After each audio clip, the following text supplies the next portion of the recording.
상디님께서 보내주신 질문부터 만나보겠습니다. 한미 금리 역전으로 인한 코스피 공포가 심한데요. 반등을 한다면 언제 할까요? 주린이들에게 희망을 주세요라고 보내주셨습니다. 네, 정말 이 한국은행이 바로 이틀 전이죠.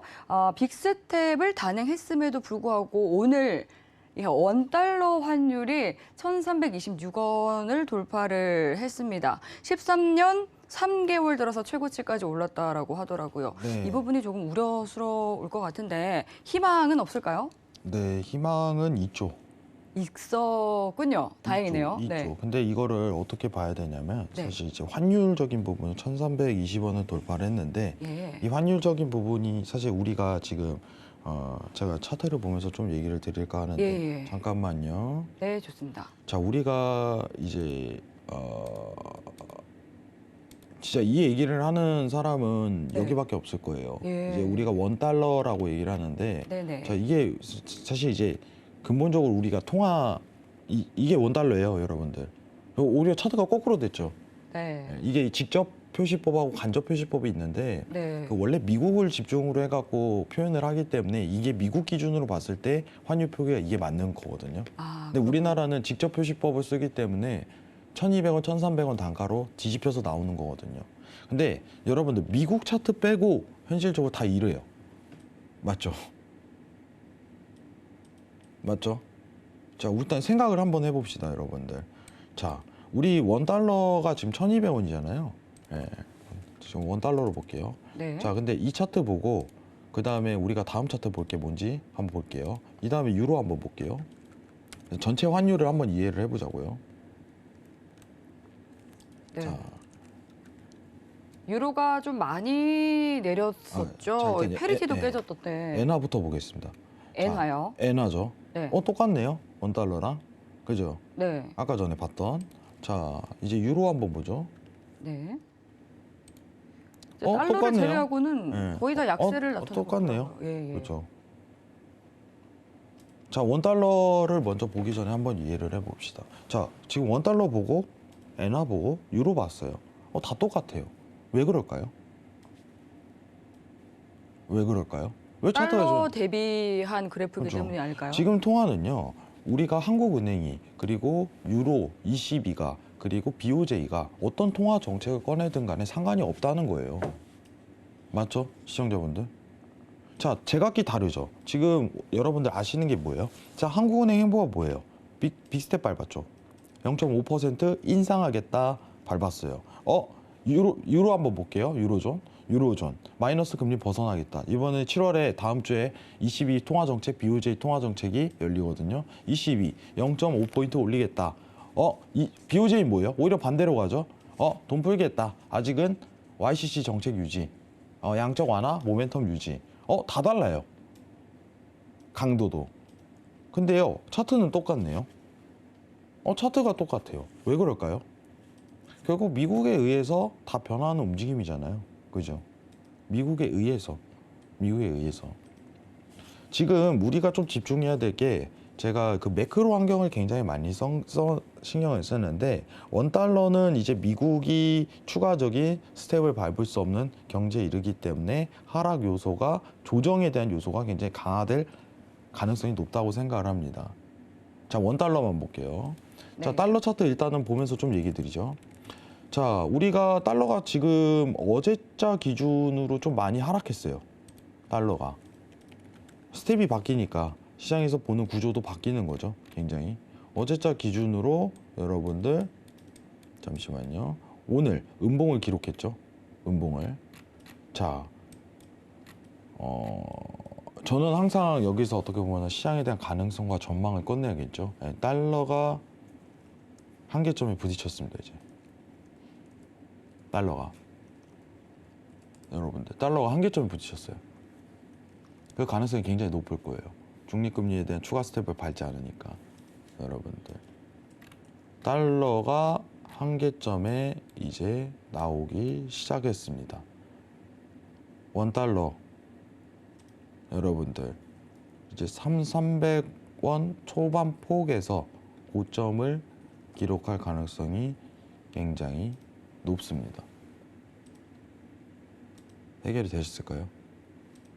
자, 지금 1300 원달러 한번 보도록 할게요. 결국은 달러 상승폭이 제한이 들어가야지 원달러가 더 이상 추가적으로 오르지 못하는 상황이 연출이 될 텐데, 결국은 아까 통화 정책에서 추가적인 금리 인상에 대한 스텝을 밟지 않는다는 그 가능성 전제는 달러의 상승폭을 제한시킬 거예요. 이제는. 그러면 원달러 관련해서 추가적으로 여러분들 지금 오늘자로 1322원 기록했는데, 강세가 이제 이 모멘텀 구성에서 나올 가능성이 높아요. 마무리입니다. 이렇게 얘기 드릴 수 있어요. 먼저 얘기를 드려야겠죠. 네, 또 더 이상 못 올라요. 자, 다음 주에 제가 이제 좀 얘기를 먼저 통화 수익표를 꺼내면서 얘기를 드려야 될 것 같은데, 그냥 환율 한번 다 읊어볼까요 오늘? 네, 좋습니다. 오늘 그냥 한 번에 다 읊어보죠. 자, 지금 우리가 여러분들이 아셔야 되는 게 뭐냐면은 네. 이게 생각보다 굉장히 간단해요. 어렵지가 않아요. 예. 네, 정책이라는 게. 네. 한번 이해하고 나면은 나라별로 보면 얘는 이거네, 얘는 이거네, 얘는 이거네 알 수 있거든요. 네. 자, 일단은 다음 주에 우리가 22 통화 정책하고 네. BOJ 통화 정책이 동시에 열려요. 예. 네, 다음 주에 네. 한 주 동안. 그 다음에 FMC가 열리고 네. 그 다음 주에. 자, BOJ부터 보도록 할게요. 예. 일본. 네. 자, 일본이요 지금요 얘네만 긴축 안 하고 있어요. 이 친구들만. 그렇죠. 긴축을 할 의무가 없죠. 왜냐면은 물가가요 걱정할 정도가 아니거든요. 워낙 물가가 안 오른 나라기 때문에 상황이 이 긴축 스텝을 밟을 염려가 없는 거예요. CPI가 2점 몇 %예요. 저 다른 나라는 막 6% 기록했다, 8% 기록했다, 난리 났어요 지금. 막 이제 남미 가잖아요. 막 15%. 지금 아르헨티나가 전월 대비해 갖고 60% 상승했대요. 여러분들 체감이 안 되죠? 여러분들 제가 1,000원 주고 샀던 걸 다음 달에 1,600원 주고 사야 돼요. 말도 안 되는 나라도 있어요. 상황이. 네, 1,000원이니까 망정이지. 그게 뭐 100만 원짜리면 그럼 160만 원 된 건가요? 그 월급 받으면은 그날 다 쓴대요. 아, 정말요? 뭐, 예, 이제 식자재 쓰는데 다 쓰는 상황. 그렇군요. 오히려 지금 아르헨티나 하면 뭐예요? 이제 스테이크의 나라 아니에요? 네. 스테이크를 못 먹는데요. 오히려. 그렇게 되겠네요. 예, 상황이. 네. 근데 지금 일본은 완전히 정반대인 게 오히려 디플레이션 국가인데 네네. 오히려 혜택을 받았죠. 아, 오히려. 예. 근데 지금 문제는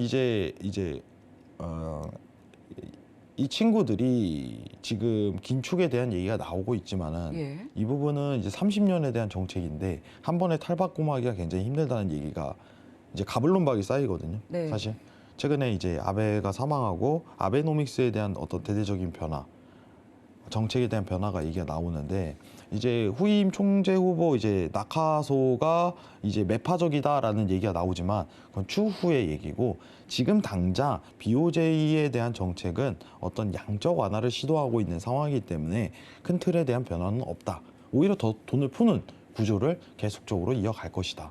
이거고, 22는 이제 긴축을 실행을 합니다. 다음 주에 50베이시스 포인트 인상 가능성을 열어두는 거를 지금 선호하고 있고, 그거를 실현화시킬 가능성이 높아요. 예. 이제는 다른 국가가 밑바닥의 기준치에서 올라가는 정도잖아요. 한국은행 포함해 갖고. 미국은 이제는 더 이상 이제 스텝을 밟을 수 없는 구조화에 이루었고, 뭐 기준금리 인상은 계속 하겠죠. FMC도 연말까지. 근데 그거는 이미 다 시장 반영이 다 끝났다는 거예요. 근데 지금 BOJ, ECB, 한국은행 아직 스텝이 어떻게 될지 모르니까 이거는 시장 반영에 대한 여부가 남아있다는 거죠. 정확히 두 차이예요. 자, 그럼 ECB는 지금 상황에서 제가 왜 ECB랑 BOJ 얘기를 들으냐면은 다음 주에 있는 과정도 있겠지만은, 자, 아까 전에 차트 보셨다시피 유로화 차트 떨어지고 엔화 차트 떨어지고 원화 차트 떨어지고 다 떨어져요. 여러분들 간접 표기법으로 보는 겁니다. 동일하게. 예. 뭐 직접 표기법은 원달러 상승하고 있지만은 간접 표기법으로는 떨어지고 있어요. 근데 그 구조가 나오는 건 다 달러에 근거한 건데, 이 안에서 제일 우리가 그래도 추가 매도를 볼 만한 요소는 뭡니까? 라고 했을 땐 엔화라는 거죠. 이건 못 바꾼다 이거예요. 현실적으로. 자, 지금 다른 국가는 이제 긴축을 더 추가적으로 단행을 하겠지만 미국이 만약 스탑한다고 해갖고 엔화가 반등을 하냐? 그건 아니라는 거예요. 왜냐? 얘는 혼자 돈 풀고 있잖아. 그러면 리스크가 굉장히 낮다는 거죠. 현실적으로 낮다는 거예요. 제가 지지난주에 유일하게 좀 매매할 때 볼 종목이 지금 수익에 대해서 저가 여러분들 수익을 좀 낼 만한 종목은 에나 볼만하네요. 에나 보세요. 에나 매도 보세요. 이 얘기를 하고 에나가 더 추가적으로 일주일 넘게 하락을 했죠. 네. 예. 뻔히 보이는 상황이거든요. 이걸로 돈 벌어야 돼요. 그래요? 이거 수익 실현할 거면 이걸로 매도를 봐야 되거든요. 그죠? 지금 미증시는 뭐예요? 미증시는 CPI 기다리면서 막 흔드는 구간 연출하다가 스텝 없으니까 이제 조금 반등 오고 그 가능성을 띄는 구간이고, 예. 이거는 통화 정책 확고하잖아요. 볼만한 거죠. 볼만한 거. 오늘 달러가 좀 반등하니까 살짝 반등 올라오는데 이 또한 제한적일 가능성이 높다는 거예요. 엔화에서는. 근데 너무 장기적인 밸류를 볼 필요성은 없고 일단은 앞으로 좀 볼만한 종목이 있다면 추가적인 하락에 대한 요소가 가미가 된다. 이 정도로 볼 뿐이죠. 자, 여러분들 투자에 대해서 확실하게 한 방향성을 이런 식으로 띈다면 정말 돈 벌기 편하겠죠. 수익을 내기도 편하겠고. 그죠? 저 이거 보려고 시장 보는 거예요. 안 그런가요? 여러분들. 제가 강연회를 돌면서 제일 아쉬웠던 건 뭐냐면은 증시가 왜 올랐는지, 지금 증시가 왜 하락하는지 그렇게 얘기를 하더라도 결국은 물어보는 건 그럼 언제 사면 됩니까? 제가 걱정스러운 게 그거예요. 여러분들한테, 시청자분들한테 항상 알려주고 시장에 대해서 어떻게 보면 정리정돈을 해주고 처음부터 다시 알려주고 이거 반복학습을 계속 꺼냈는데 그럼 지금 해요? 결과는 왜? 항상 공부하려는 마인드를 안 가지는지 그게 저는 의문인 거예요.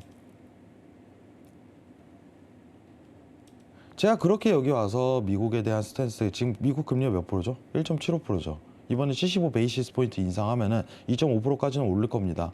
얘기하고 다음날 강연에 가서 자, 여러분들 금리 몇 프로입니까? 모르겠는데요. 안 된다는 겁니다. 그 순간 그런 자세가 계좌를 말게 하는 거예요. 계좌에 대해서 손실이 가중되는 거고 상황이. 왜 그러한 행동을 계속 반복하면서 금융시장에 뛰어든다는 거예요. 금융은 스스로 이해한 사람들이 살아남는 바닥이에요. 이 구조는. 잠시 하소연 좀 했습니다, 여러분들. 네. 자, 그리고 이제 우리가 좀 집중 있게 보여야 될 건 원달러 관련해서는 이제 상승이 제한적일 가능성이 높다. 네. 이거는 페드에서 12월 이후에 어떤 중립금리 설정이 추가적으로 변동하니 앞으로 안 들어설 가능성이 높거든요. 예. 지금 보고 있는 게 7월에 대한 스탠스가 아니라 12월을 집중해야 되는 이유가 여기서 나오는 거죠. 예. 그리고 다음 주죠. 네. 예. 대단한 분이 오죠. 그렇죠. 예. 네. 드디어 방한을 합니다. 그녀가 오시죠. 예. 네. 예전부터 정말 좀 한번 가봐야 되나 이 생각도 하는데. 만나 뵙고 싶었던 분인가요? 저는 만나 뵙고 싶어요. 근데 사실 그녀 말고 저는 네. 그도 왔으면 좋지 않을까 싶기도 한데. 그는 오기 힘들죠. 그런가요? 이게 왜냐면 지위가 옐런은 이제 재무부 장관으로 오는 거잖아요. 네. 이 지위로서 오는 거죠. 아무래도. 네. 예. 제롬 파월 의장이 한번 와가지고 저는 그건 좀 금리 좀 인상에 대해서 이야기를 나눴으면 좋지 많이 않을까. 혼나지 않을까. 예, 오게 된다면은 그 생각은 있는데. 네, 말씀해 주신 것처럼 이제 다음 주 19일에서 20일 있는 옐런 미 재무부 장관이 또 방한 예정에 있습니다. 그죠. 방안이 네. 있는데 정말 저는 한번 사실 팬이에요. 예, 팬이에요. 멋진 분이죠. 멋진 분이. 그 미 연준의 의장도 하셨던 분이고. 네. 네. 서경에서 좀 섭외를 했으면 좋겠는데. 네. 노력해 볼까요? 네, 그 PD님의 역량이기 때문에 한번. 연락해 보신다고 오늘 하네요. 연락한다고 합니다. 지금. 근데 네. 지금 옐런 방안에 대한 화제는 이제 통화 스와프죠. 예. 통화 스와프. 그렇죠. 네, 이 그 부분에 대한 통화 기대감이 크더라고요. 네, 기대감이 있는데 네. 지금 이게 자칫하면 예. 제가 좀 걱정하는 게 뭐냐면 네. 이걸 할 가능성이 높아요. 예. 근데 이게 마치 이거를 해서 환율이 하락한 거 마냥 보여줄 수가 있어요. 네. 이게 그것 때문에 그런 게 아닌데. 그러면 예. 어떤 원인 때문에? 아니, 아까 얘기했던 거죠. 그렇죠. 달러에 대한 상승이 제한적이라 그런데. 이제 금리 모니터링에 변화가 없어요. 근데 이게 만약에 다음 주에 체결되면 사람들은 이제 언론에서 도배가 될 거야. 통화 스와프 체결로 원달러가 안정화가 이제 들어갔다. 마치 이거인 것 마냥. 그럴 수 있겠네요. 저는 이거 때문에 원달러가 이제 이거에 대한 취지는 뭐예요? 정확하게?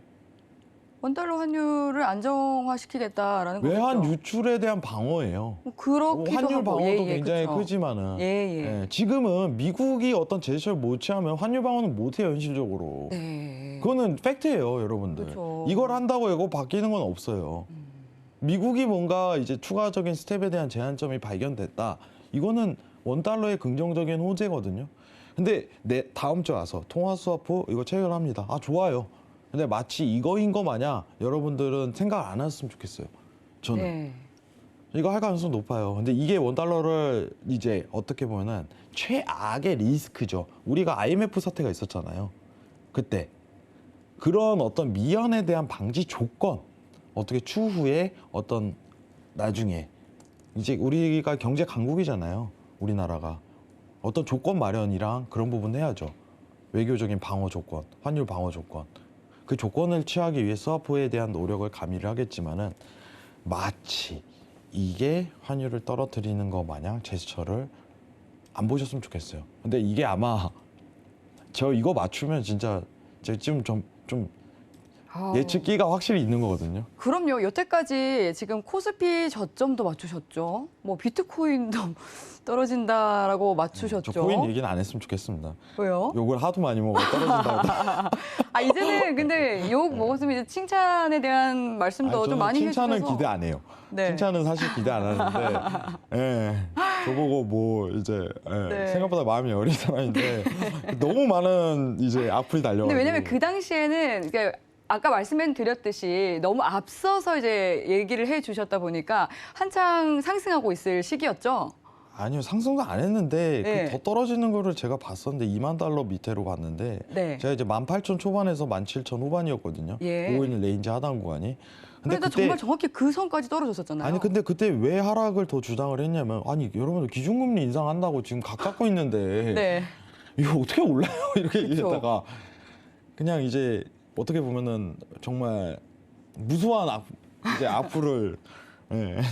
장수하겠습니다, 여러분. 네. 장사하시는 걸로. 다음 주에 아마 이런 얘기가 나올 거예요. 이제 예. 마치 이제 스와프 안정화에 대한 이게 안정화 될 거예요, 조만간 원달러가. 근데 다행이네요. 이제 그건 이제 미국에 대한 추가적인 상승에 대한 레인지 구간이 더 이상 확보가 안 되기 때문에 그것 때문에 가능한 건데 중요한 거는 시기가 맞물려요. 통화 스와프를 체결하든 안 하든 이건 중요한 내용이 아닙니다. 이거는 추후 어떻게 보면은 우리나라 외환 보유액이 아직은 많이 여유가 있어요.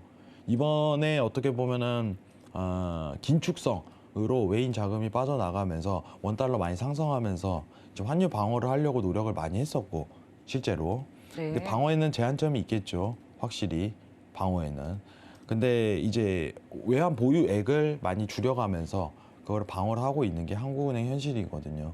근데 많이 여유가 있지만 사실 스와프를 체결한다는 의미 자체는 뭐예요? 강대국이라는 의미예요. 미국이 현실적으로 얘기를 했을 때 이제 어떤 신흥국도 스와프를 체결 안 해줘요. 신흥국도. 알고 계셔야 됩니다. 스와프라는 거 자체가 이제 어떤 강대국의 의미를 뜻하는 거거든요. 근데 그 미연의 방지를 이제 해놔야 되거든요. 우리나라도. 그 의미에서 하는 거지 지금 당장 이걸 환율 방어에 대한 목적성으로 염두하고 있지는 않을 겁니다. 이 부분만 아셨으면 좋겠어요. 아시겠죠? 자, 결론 내드릴게요. 지금 ECB, BOJ 있지만은 달러에 의해 어쨌든 변동성을 강화하는 건데 중요한 거는 아까 맨 처음 얘기했던 게 환율까지 이어집니다. 증시 이외에도. 중요한 건 뭐예요? 12월, 2022년도 12월에 설정된 중립금리가 지금 3.5에서 4% 레인지 구간을 설정하고 있습니다. 이 추가적인 스텝에 대한 변동률이 아무리 물가가 지금 나온들 한들 더 발전적인 여부는 나올 가능성이 크게 아직까지는 보이지 않는다는 점이에요. 그래서 증시가 제한점이 가는 거고 이제 달러가 한계점이 도달하는 겁니다. 이것만 네. 의미를 확실하게 새기셨으면 좋겠어요. 네. 이상입니다.